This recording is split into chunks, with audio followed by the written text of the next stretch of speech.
Hello. Just going to let folks come in from the waiting room. We've got a nice, good group coming in.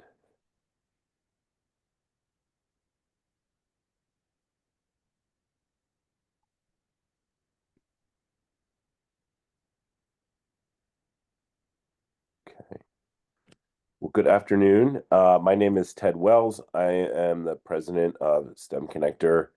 For those of you who don't know STEMconnector, we have been around for about 14 years. Our goal as an organization is to support sustainable and impactful engagement by industry in support of STEM education and workforce development.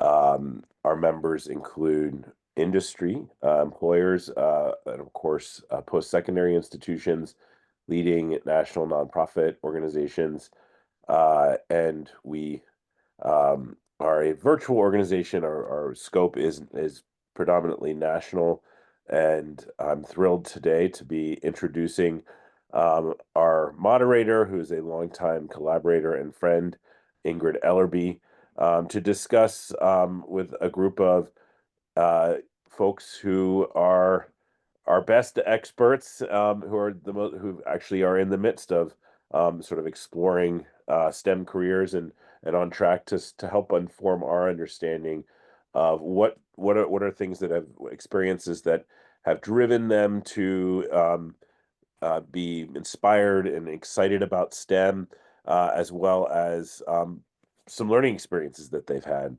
And we're doing this webinar in celebration of Black History Month, which is during February. So I'm going to introduce Ingrid and then hand it over to Ingrid. Ingrid Ellerbe is the Executive Director of Diversity by Doing, which is a healthcare initiative developed by Stanford Biodesign and the Fogarty Initiative Innovation. In this role, she will probably be able to give you a better understanding of her work, but they are working on advancing diversity through an industry-wide initiative to raise awareness of inequity, help individuals take action and create more just, inclusive environment, and provide programs and resources that support systemic change. So these efforts span the pipeline from students interested in health technology to startup and mid-sized health tech company operations, and the myriad of entities that are included in the ecosystem. So really trying to help provide scaffolding to support more diversity in the health tech space. Ingrid has a impressive background working across a variety of STEM-related organizations, including serving as director of Base 11, as well as working with a number of organizations in the world of STEM. She is on the board of the NAACP Foundation, the Stanford Biodesign, Project Tomorrow, the Heinz Family Foundation, MedTech Women Advisory Board, and Better Days Integrated Program. And she is located in the greater Los Angeles area. And I will turn it over to you, Ingrid. Thank you, Ted. I really appreciate it. And welcome, everybody. Thank you, Ted, and STEMconnector, I should say. I'm not going to go into any more of my background. I think Ted covered all of that. What we'll do is, first of all, let everybody know during the course of the webinar, if you have questions, just enter them in the Q&A, and we're going to get to them at the end. I'm going to start off by introducing our panelists. I couldn't be more excited than to have these folks join us this morning, beginning with Aramis Mendoza. So Aramis is an undergraduate senior at the California Institute of Technology, majoring in mechanical engineering and minoring in aerospace engineering. During high school and college, she engaged in a variety of different experiences, from deciding to pursue a PhD in material science and engineering. Oh, yes. So from an internship at UC Santa Cruz, studying the formation of galaxy clusters and building robots for her high school first robotics team, to designing lunar infrastructure to traverse permanently shadowed craters for NASA's Big Idea Challenge, and she interned at Boeing. She's accumulated a unique skill set to help advance exploration. Inspired by her work designing custom compact plasma chainers for the Minich Lab at Caltech, Aramis aspires one day to start a company that specializes in the in-space manufacturing of high-quality semiconductors. So Aramis, thank you for joining us. Next up, we have Cherease Lamm. Cherease is a quality engineer at Hyalex Orthopedics, where she specializes in compliance, risk mitigation, and process optimization in the medical device industry. Cherease holds a BS in chemical and biomolecular engineering with a minor in theater arts from Johns Hopkins University, where she was a Dean's List student and an accomplished student athlete. Cherease is passionate about STEM innovation. She's participated in the Diversity by Doing Healthtech Innovation seminar, where she collaborated on solutions for CTE detection and student mental health using the Stanford biodesign process. Her journey in STEM began early. She was selected as a NASA High School Aerospace Scholar, leading radiation research for Mars mission and presenting findings to NASA engineers and scientists. Throughout her career, Cherease has been committed to mentorship, diversity in STEM, bridging the gap between engineering and real-world problem solving. So as a panelist and young professional in the industry, she's going to bring us a wealth of experience in navigating STEM careers, leveraging mentorships, and overcoming challenges. And finally, Ralston Raphael. Ralston is a sophomore at Trinity College. He's pursuing a Bachelor of Computer Science degree with a minor in mathematics. His journey in STEM began at the age of 6 when he moved with his father to Palo Alto and attended the San Jose Maker Fair. He was exposed to cutting-edge technology at that fair, and it was after this experience that he brought his first Raspberry Pi and programmed an LED light strip, igniting his passion for technology and innovation. His entrepreneurial spirit has driven him to explore opportunities in venture capital. So he worked as a summer analyst at Longitude Capital, a biotech-focused VC firm, where he conducted fundamental analysis on publicly traded healthcare companies. He also furthered his development and expertise in health innovation through the Diversity by Doing Healthtech Innovation Seminar, where he collaborated with industry leaders to tackle real-world challenges. Right now, Ralston is creating a student-run app to streamline campus deliveries, offering a flexible and efficient service for students. He's also expanding his expertise by taking courses in entrepreneurship, artificial intelligence, and linear algebra. You can see he has a strong passion for data science. And I should say, by the way, he's actively seeking internships in the field. So if you know of any, he's going to be all ears. So with that, we'll get started. So for our panelists, I want to start with just asking about your early interest and when you were in high school. So can you share with me what initially sparked your interest in STEM while you were in high school? What drew your attention? We'll start with Aramis. Yes, so my journey in STEM started from a young age. It first started off with my dad introducing me to different gemstones. When I was little, we would travel to the mines and basically dig up rocks, and I thought they were pretty, so I thought I'd go into geology. But then it transitioned to space because he'd often bring out his telescope and he'd show me the stars. And so I developed a passion for space from a very young age. And so this kind of transitioned to high school, where I had the opportunity to do an internship at UC Santa Cruz through the science internship program. And this really exposed me to my first real research experience, and I studied the formation of galaxy clusters. And this is how I got introduced to STEM. Aramis, let me ask you just one more question. So for that, how did you get into that internship? Yes, so I actually, through my school, there was different posters put up on a wall. And I basically just ran into it one day and I thought, why not apply? I'm trying to break into the field.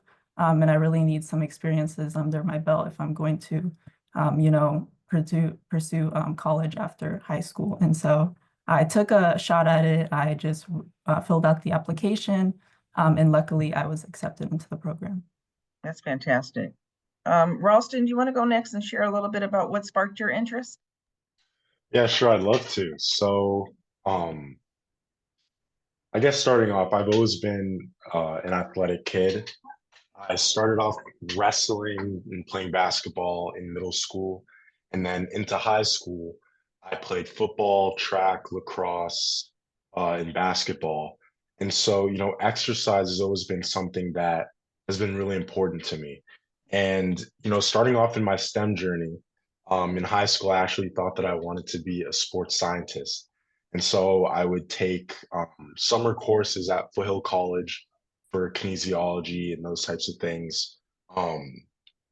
And honestly, it wasn't until I had a conversation with one of my good friend's parents, who's an entrepreneur, that I realized that I kind of wanted to just build things. I felt like I had so many, great ideas growing up in Palo Alto and being surrounded by all this innovative technology. I had so many great ideas, but I just didn't know how to execute them. And I really wanted to, focus on a career where I could, one, have these great ideas, but two, I could also, execute. And that's why I chose computer science. That's fantastic. Cherease, it's been a minute since you've been in Harvard. Yeah, so I originally, I guess, fell in love with STEM as a little kid. My dad is a machinist, and so I spent a lot of my summers at his shop learning how machines worked, helping him with orders, and I just love to like figure out how things are made. And we watched the show How It's Made. I don't know if that's still a show or if it's around right now, but like we watched that like every day. And that was like my favorite show in the world, just learning. And there's just so many different things that can be made. And so I was like, I love figuring out how things are made. I love problem solving. And in high school, I was really drawn to like calculus and chemistry. And I ended up getting an internship at NASA, which also was solidified my love for like space and science. It's interesting. There is a theme between all three of you in terms of one of your very initial mentors or a person that really got you involved were your parents. So, I mean, I think, were there any other teachers or mentors that also helped you along the way? But first of all, kudos to your parents for doing that. Yeah, I think there were definitely a lot of mentors, whether they were coaches or other teachers or just like my friends' parents. Took a village. So there were plenty of people along the way who helped encourage me and show me that there are a ton of different careers in STEM, whether that's medicine or engineering or CS, just there's so many different avenues for you to explore. Absolutely. So let me ask each of you then, with all the previous experiences you had this exposure. How did you end up ultimately choosing your college and your major?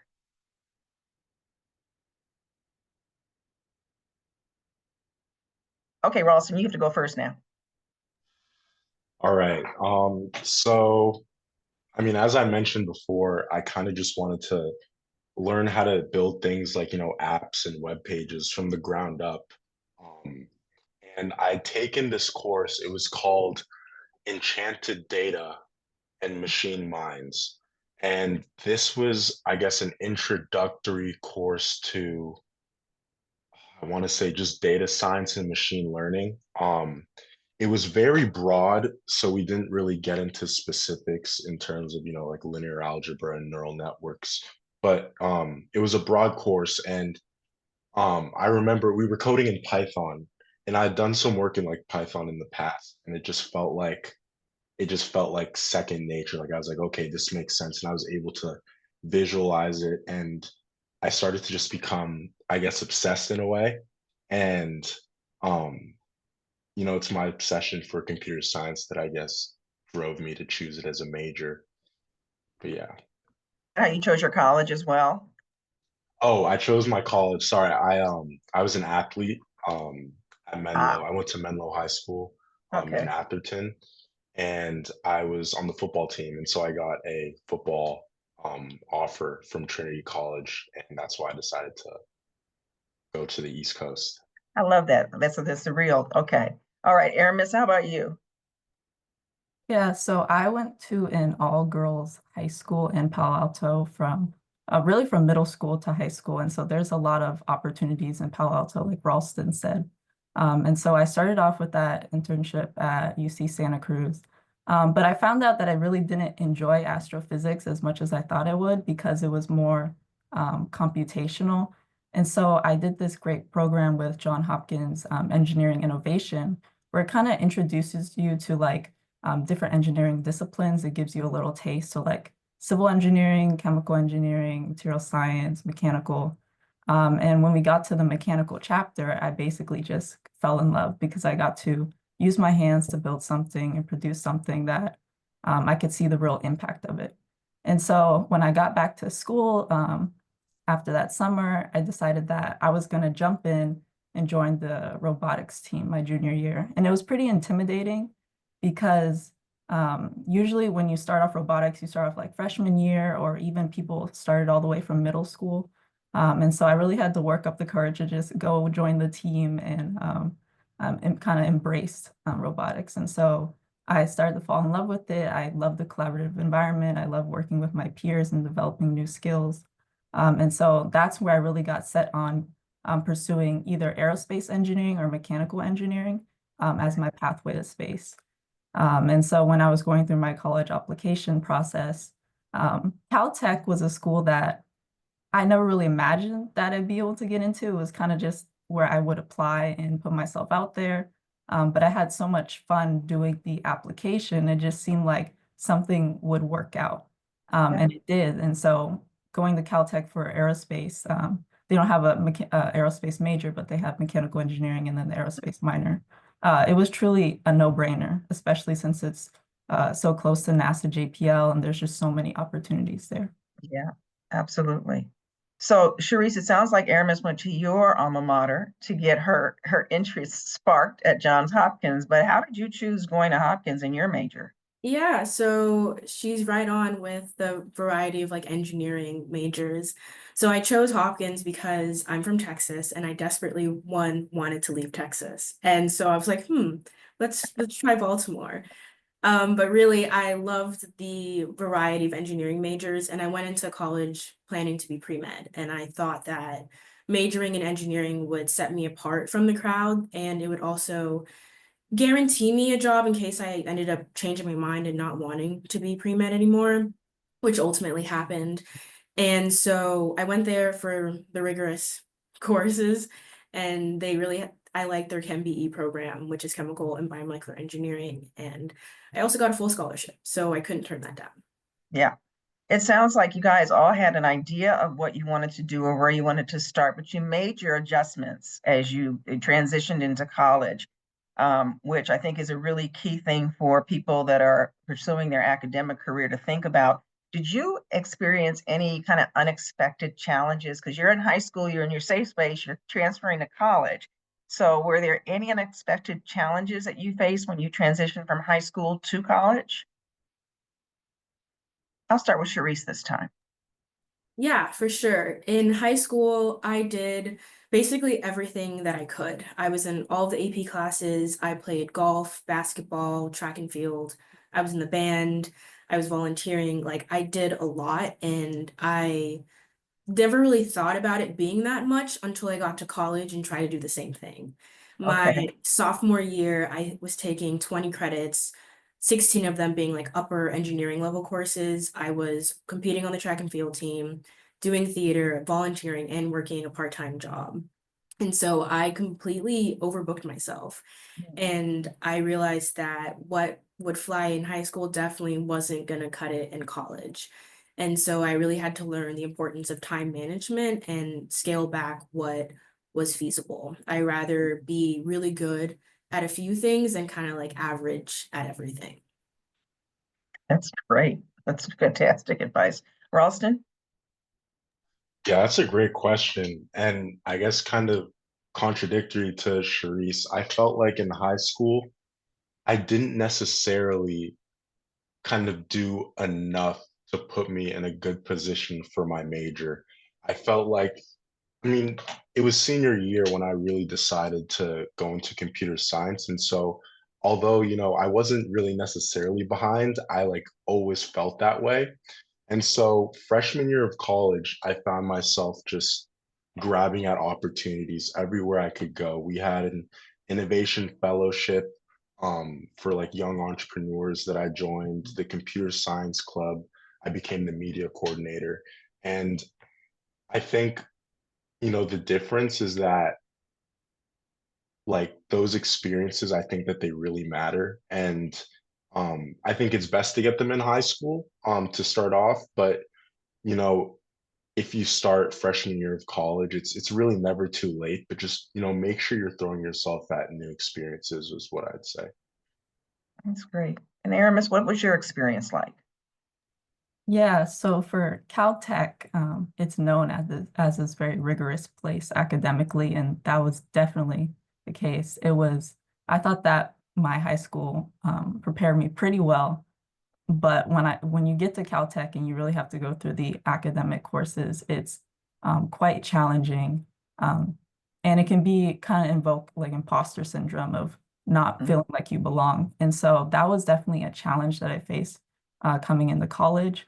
And it came to a point where when I was taking physics my freshman year, it was my most challenging course. And I was close to not passing. And so it really took me reaching out to my TA, meeting with him like after classes, going through example problems, and really making sure that I could learn the content, and just improving myself and making sure that I never gave up. And he kind of taught me that, I did belong, that I had what it takes, and that I can always persevere through the challenges that I'm facing. So that was one experience that I think probably most of the Caltech students here faced and had to overcome at some point. Yeah, absolutely. Were there, so you've talked a little bit about the internships that you've had or the programs that you went through. Were there any organizations or other agencies that sort of helped you in the process of getting into STEM, your interest in STEM? You've mentioned NASA, you mentioned Santa Cruz. Were there any others that come to mind? Yeah, so specifically going on NASA again, I did the NASA Big Idea Challenge the summer after my freshman year. And that was like one of the most amazing experiences because it was like a huge collaborative team of Caltech students working on literally designs for lunar infrastructure, which I didn't think I'd be able to break into my freshman year. It'd been my goal since high school to do work that I really thought mattered and was contributing towards like the advancement of, our future space technology. So that was just a really awesome experience. And then I also did an internship at Boeing. I believe this was summer after my sophomore year. Okay. And that was also a very great experience. And to get that experience, I was having trouble getting an internship for that summer. And one of my friends at Caltech, he told me, Aramis, go on LinkedIn, look at Caltech alums, find like someone who works at the place you want to work and reach out to them. So I did that and reached out to a student named Saskia. She connected me directly to her manager at Boeing. And I had a good conversation with him. He had the most amazing like ethics, morals, and mindset. And I went through interviews and I got the position. And so that was it took a lot of courage, and I thank him for that advice. I really owe it to him that I was able to get that internship. But just being at Boeing and proving to myself that I had what it takes to be in the aerospace industry, I think that was a really important first internship. And I got to do really cool things like do thermal vacuum and thermal cycling testing on spacebound electronics. And so there's just work that I never thought I could do, and then just proving to myself that I could do it. I applaud your ingenuity in using LinkedIn and reaching out is one of the things that we talk about all the time. There's a great community out there. All you have to do is tap into it. So that's great for when you know where you want to have an internship, but you don't see an application. Noticed in the chat that NASA internships for summer are due on February 28th. So if anybody out there is interested in NASA internships, there's your entree there. So Cherease, let me ask you the same question. Were there any scholarships, internships, or organizations that helped you along the way? Or what did you do to sort of help yourself get into those positions? Yeah, so the first like scholarship internship program that really made a difference was the NASA High School Aerospace one. That one, essentially, you took an online course for about a semester and you have quizzes and different modules throughout the year or the semester. And then if you score high enough, you're able to go on site to NASA for a week with all the other scholars. And it was a very this like awesome time because you're with all these young minds who also have like a fascination with space and creating new technologies to improve travel and just things like that. And we worked on various things like designing a Mars mission, what our spacecraft would look like, how we would combat radiation, and then we designed our own rockets. It was just a great way to create community and learn if like NASA is a place that you could see yourself as. And from there, I pivoted, and once I got to college, I was hoping to be pre-med, but then ended up doing engineering. And the summer before my senior year, I was struggling to find an internship as well. And I reached out to my coach and I was like, hey, like I'm applying to things and just getting rejected left and right. So it's really hurting my feelings. And so he said, okay, well, we have this, like, I was also in the track and field team. So was my track coach. We had this Zoom meeting with all of our alums who are within, I guess, the Northeast area who have like open internship opportunities. And so I connected with an alum, and she actually brought me to the company where I currently work. And so I interned with them. I was a quality systems intern. I had no idea what that was because that's not really like a major in college. And Right. from there, I just fell into the world of quality, and now that's my job. I love that. You go in one direction and all of a sudden you get a great opportunity that opens a good door and you go in another direction. That's fantastic. Ralston, you got a scholarship to go to Trinity. I know that, but were there other internships or opportunities, organizations that helped you along the way in terms of keeping you focused on wanting to be in STEM? Definitely, definitely. I'd say that the main one was a organization specific to my school. I think a lot of schools have them. It's pretty much just, I guess, an entrepreneurship program. And Okay. so the whole premise of ours was that you would spend about 6 months in a group of, 1 to 4 people, and you guys would tackle an issue that you thought to be important. And at the end of the 6 months, you would pitch it to real investors in front of a big crowd. Mhm. Um, and so we were competing against 60 other freshmen. Um, and what my group did is we didn't build the app, we created a prototype using Figma um, for a cookbook app for Alzheimer's caregivers and their and their patients. And so the issue that I was having was that my dad, he would, take care of my grandmother, and the one thing he had all these like really cool electronics to, make her, feel better and all these things. But the one thing that he didn't have was, knowledge um to cook actual nutritious meals that would benefit her. And so we wanted to create something that would, help people who are in a similar position that are taking care, of their loved ones that don't necessarily have access to a caregiver. Um, Create this opportunity for them to, have the same sort of information Mhm. that they need to help their loved ones. And so the 6 months passed. We did a lot of design things. We prototyped. Um, we went out, did user research, and when the pitch day came, we ended up finishing second place out of, for the 6 months, it was about 60 students. And so that second place, that meant a lot to me. And, although it wasn't first, it really motivated me to keep going into this, computer science entrepreneurial field. And it was actually one of the main talking points during my internship interview for Longitude Capital, the venture capital firm. Mhm. Um, I talked a lot about, my love for, the intersection between STEM and, entrepreneurship. And I think I credit, that experience to, helping me a lot get my first internship summer of my freshman year. That's phenomenal. I want to talk a little bit about the workplace and just professional growth. And Cherease, this is really around you. We've all talked about the importance of connection. We've talked a little bit about the importance of representation. We've talked a little bit about imposter syndrome and knowing that you belong. But how do you navigate being a Black professional in STEM, especially in an industry where the representation is very low? Yeah, it's true. In STEM field, the representation is still lacking. And oftentimes you do have to work twice as hard. It's unfortunate and it's unfair, but that's the reality.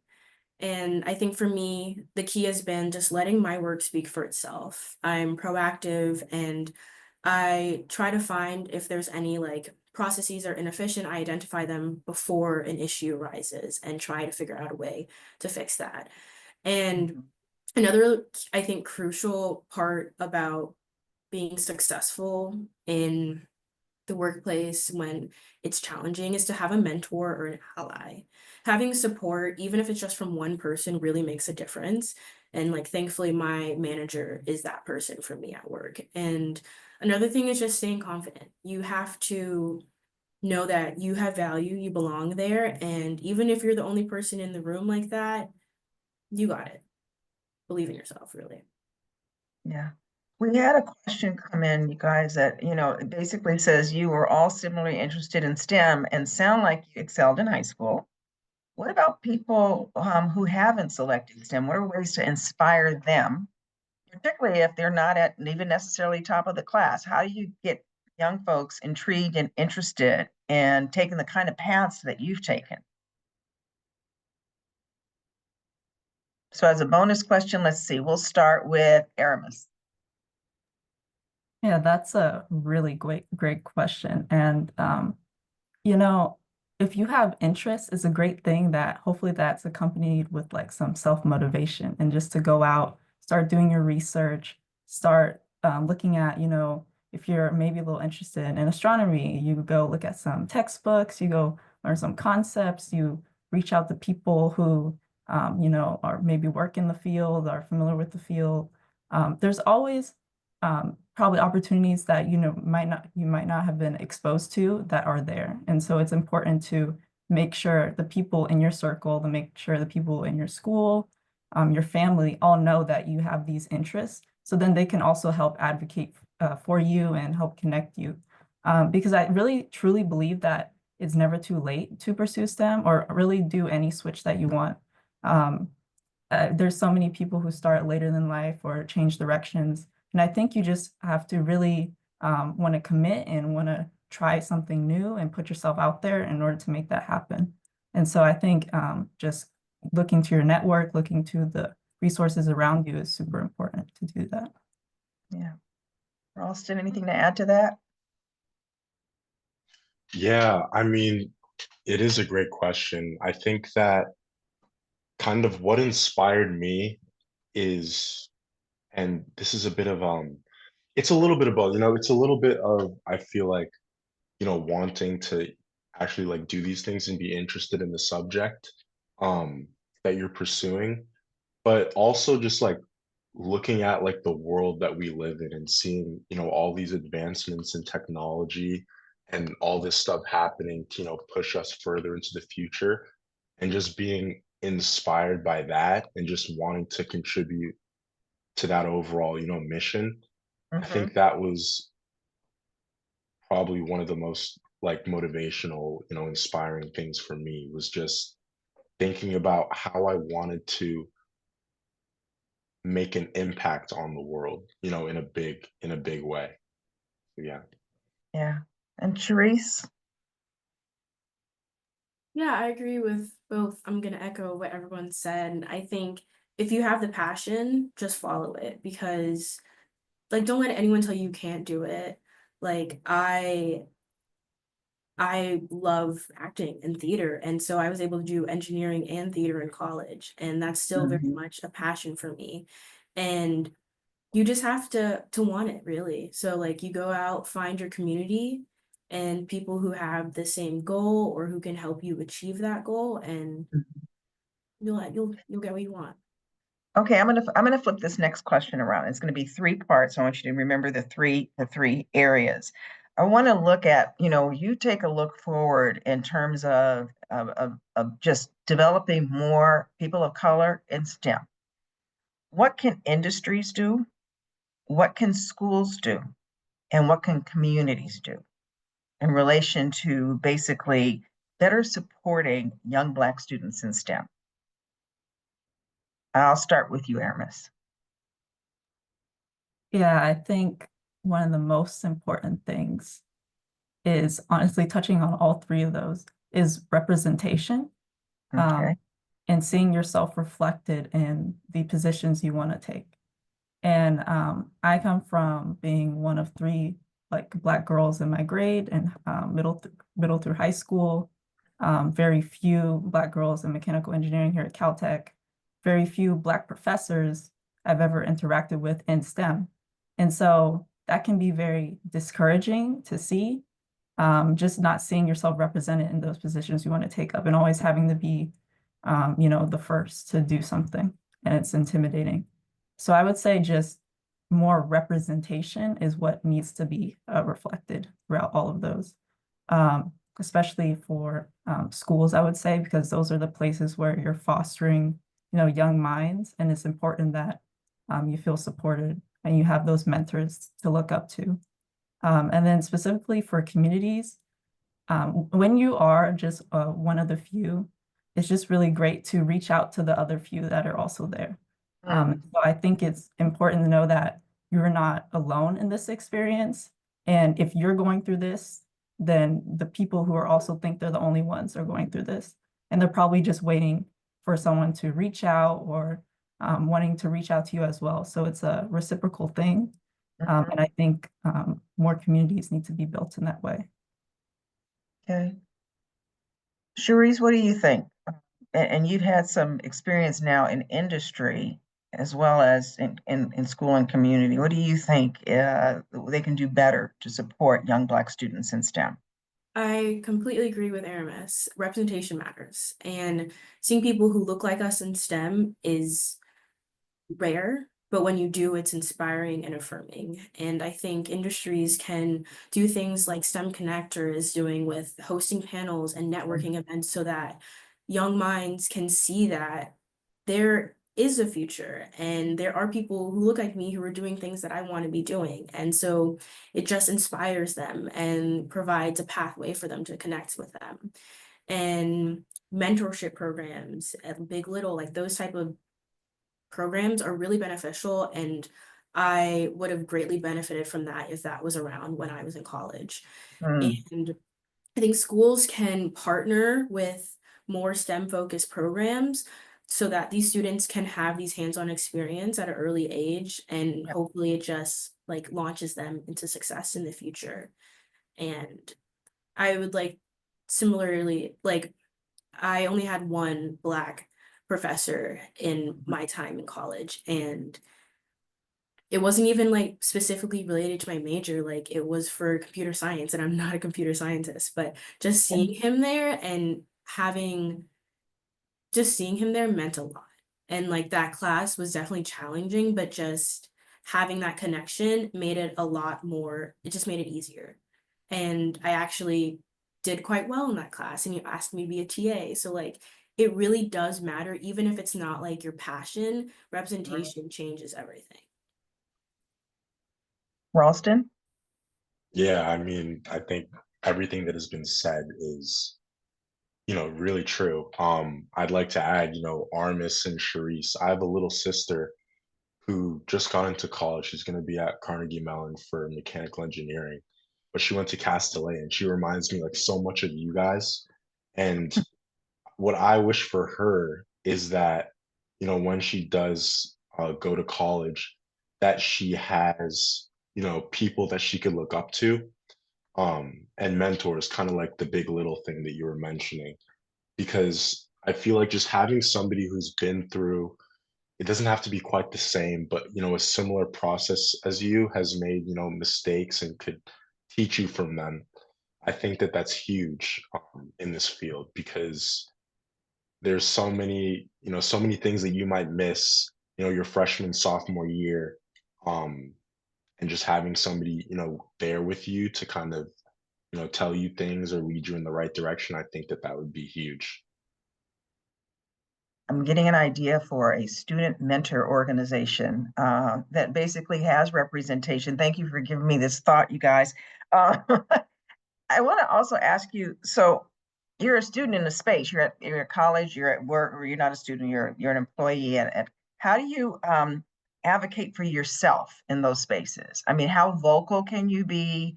Have you done anything in the past, particularly when you're one of few, which it sounds like you all have been, which is not uncommon.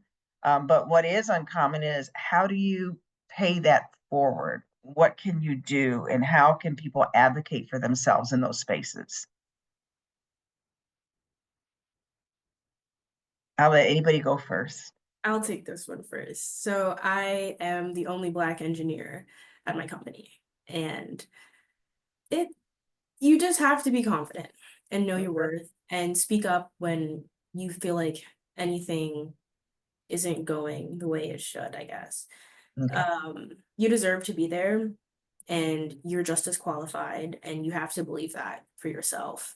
And you have to find mentors and allies Mhm. and lead by example, really. Like, things are going to affect us differently than other people, and you can't expect that everyone's going to understand that.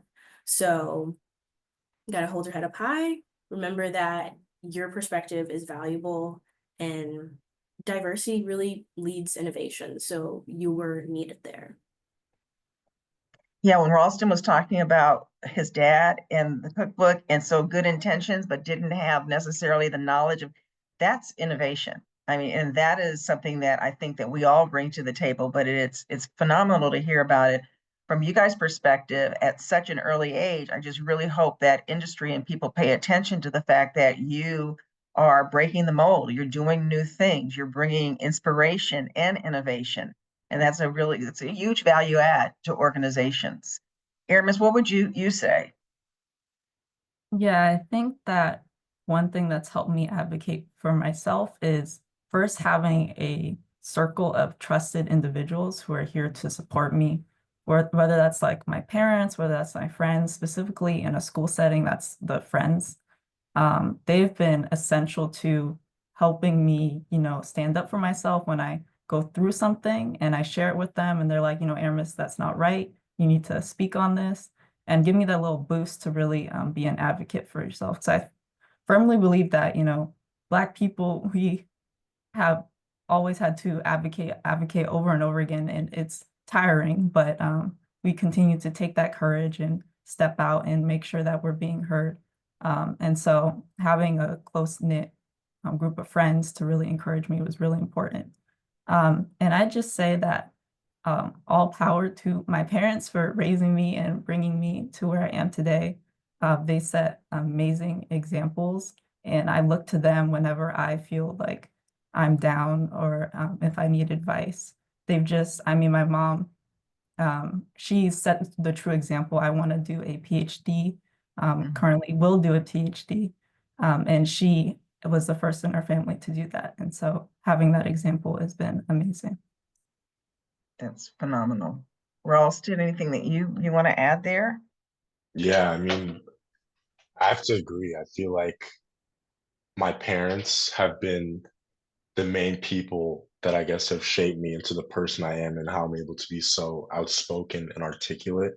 My mom, she never takes no for an answer, and she's always out there, seeking opportunities. And I feel like it's something that I've kind of taken in my own life.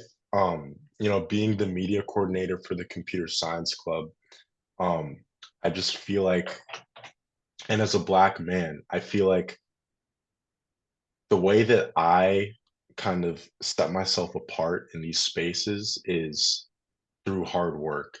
And I feel like, as Cherease said, you kind of show through your actions. And so I'm doing everything I can to leave no doubt in anybody's mind that, I'm capable and I could do the work, basically.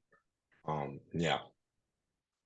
Did any of you belong to any of the professional organizations that are out there specifically aimed at supporting young Black engineers? Yeah, I joined NESB in college. Okay. So And was that a value add, Cherease?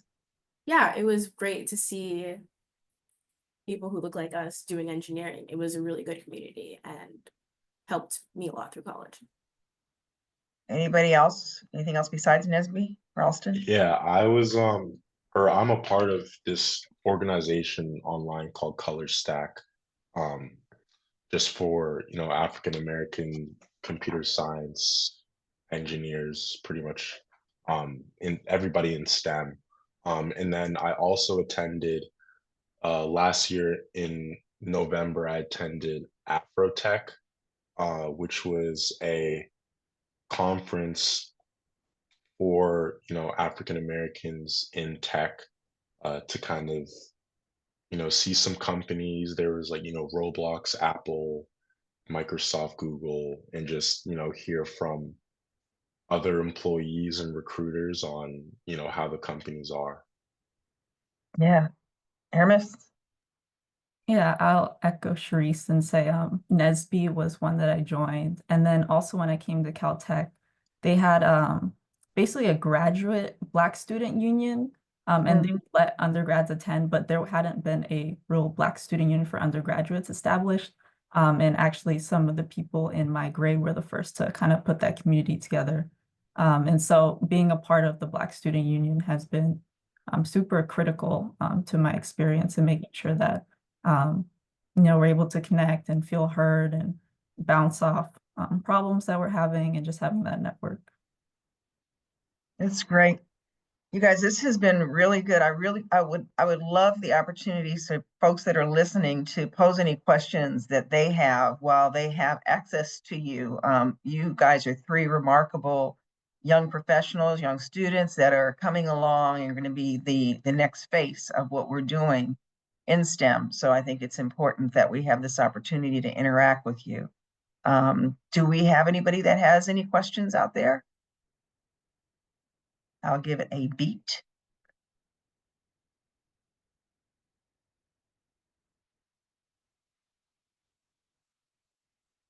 Okay. Well, thank each of you for everything that you're doing, for all the hard work that you're putting forward, and for the fact that you're going to have another generation coming behind you who's going to look up to you. You are spectacularly talented, and I am so pleased to be in your presence and to have invited you to this panel today. So thank you. Thank you for having me. Thank you. Yes, thank you. All right. I think that's a wrap.